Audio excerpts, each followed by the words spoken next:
Une terre réchauffée. Les différentes propriétés thermales de l'eau jouent également un rôle majeur dans le climat équilibré et réchauffé de la Terre.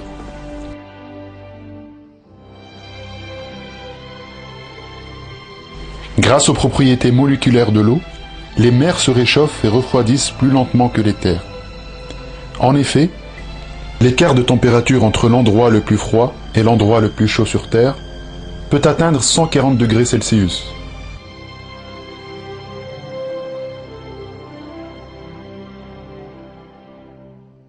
Alors que l'écart n'excède pas 15 à 20 degrés en mer.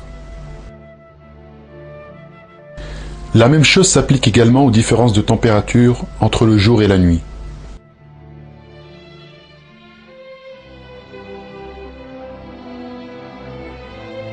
La différence de température entre le jour et la nuit est de 20 à 30 degrés dans les régions sèches, mais elle est seulement de quelques degrés en mer.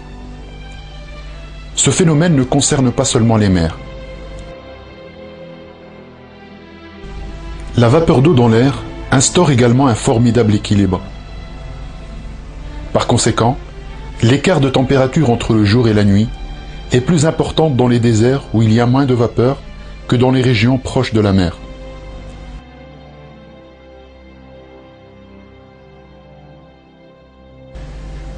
Grâce aux propriétés thermales et uniques de l'eau, les écarts de température entre l'hiver et l'été, ou entre le jour et la nuit, évoluent dans les limites supportables par les êtres vivants.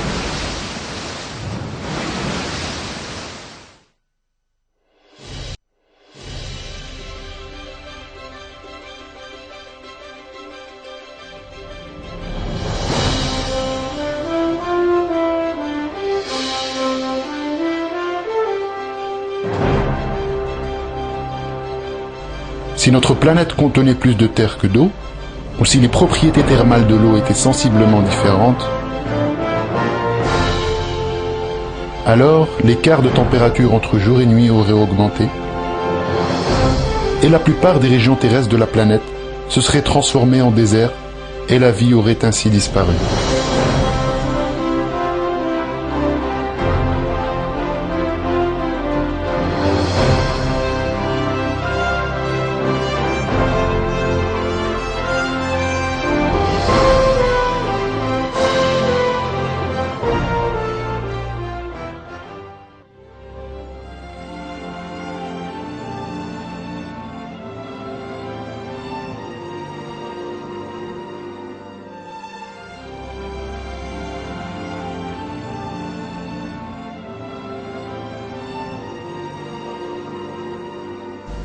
À côté de ces nombreuses propriétés physiques, les propriétés chimiques de l'eau sont extraordinairement adaptées à la vie.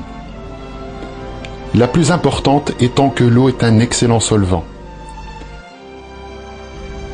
Presque toutes les substances chimiques sont solubles dans l'eau.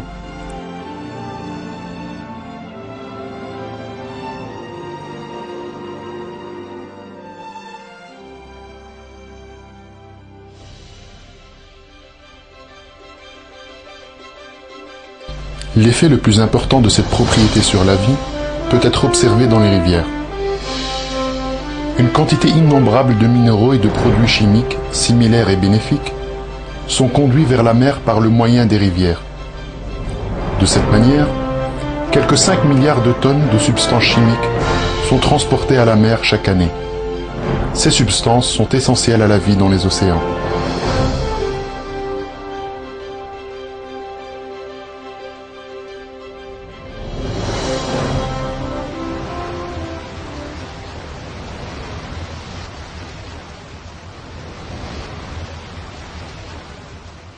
De plus, sa réactivité chimique est au niveau idéal. L'eau n'est ni excessivement réactive, ce qui l'aurait rendue chimiquement destructive, comme l'acide sulfurique, ni une substance inerte comme l'argon, qui n'entre dans aucune réaction chimique.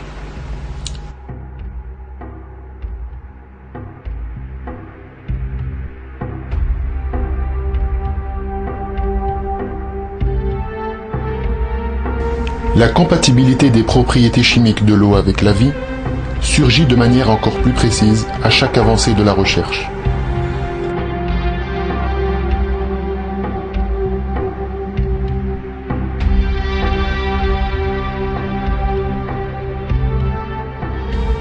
Harold Morowitz, le célèbre professeur de biophysique à Yale University, fait le commentaire suivant. Les quelques années passées ont témoigné du développement de l'étude d'une propriété de l'eau récemment découverte, c'est-à-dire la conduction de protons.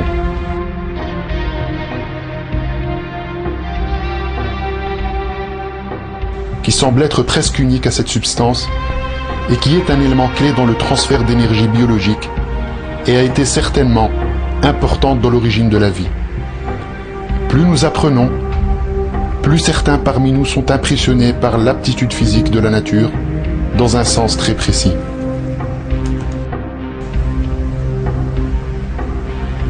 Il est évident que l'eau est vitale pour la vie humaine.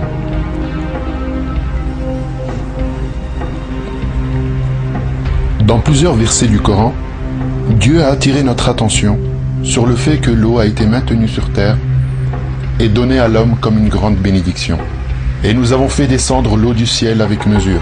Puis nous l'avons maintenue dans la terre, cependant que nous sommes bien capables de la faire disparaître. Avec elle, nous avons produit pour vous des jardins de palmiers et de vignes, dans lesquels vous avez des fruits abondants et desquels vous mangez. Sourate les croyants, versets 18 et 19. N'est-ce pas lui qui a créé les cieux et la terre, et qui vous a fait descendre du ciel une eau avec laquelle nous avons fait pousser des jardins pleins de beauté. Vous n'étiez nullement capable de faire pousser leurs arbres. Y a-t-il donc une divinité avec Dieu? Non, mais ce sont des gens qui lui donnent des égaux.